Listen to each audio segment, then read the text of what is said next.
Hello, Dr. Kaufman. This would be my informative speech. It will be about replacing a wheel hub assembly. It would be the difference in between doing it yourself and doing it at a shop.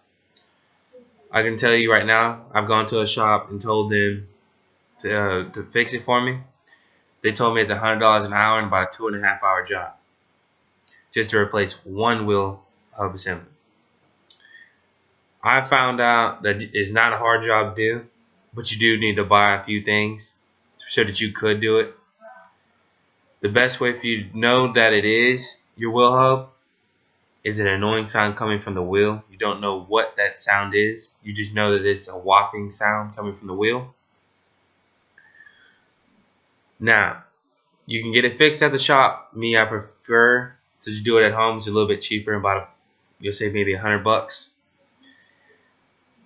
Now, the wheel hub for each car is different. It varies. My car is about $60. If you order it online, it's a lot cheaper. But if you go to AutoZone, it's about $60. You're gonna have to buy the wheel hub and the wheel hub remover. It's a press that presses the wheel hub in from one side and pushes it out the other, straight out of the nut. It's not hard. It's just a lot of manual labor, as I said. Now you'll need basic tools like a jack to lift the front of the car up, chocks to put behind the wheels, jack stands to hold the car up because you do not ever want to leave your car up on jacks.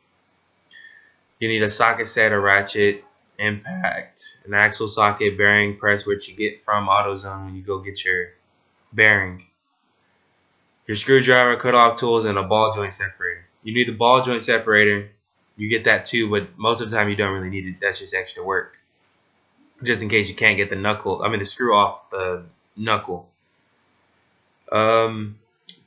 Next things up is to park the car on a flat surface. You don't want the car rolling, moving, shifting at all if you're working on it, because very, very dangerous. Next thing, put the wheel chocks behind the back wheels.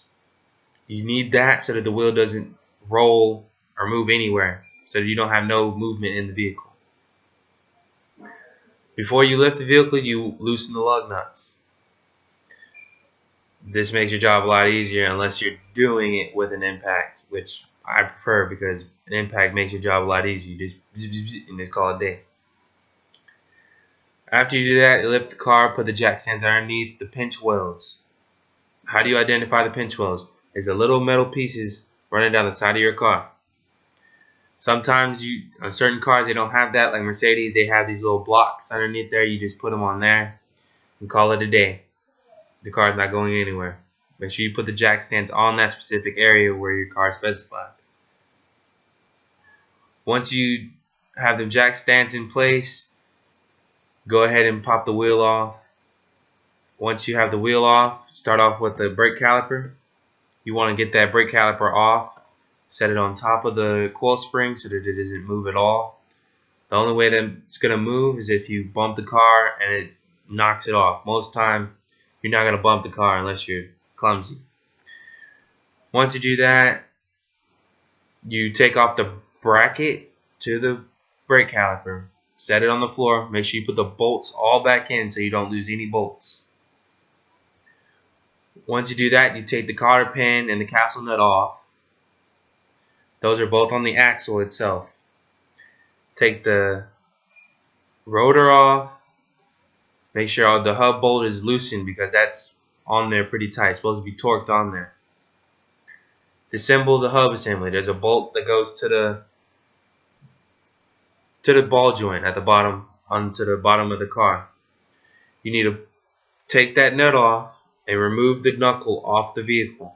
It makes your job a lot easier. Now then, after that, you use your bearing press to push out the bearing. After you're done with that, you put your new bearing in. You usually lube it up first and then put it in. After you have it in, put the knuckle back on the car and do everything in reverse order. After that, you just start your car up and go. You should be fine after that.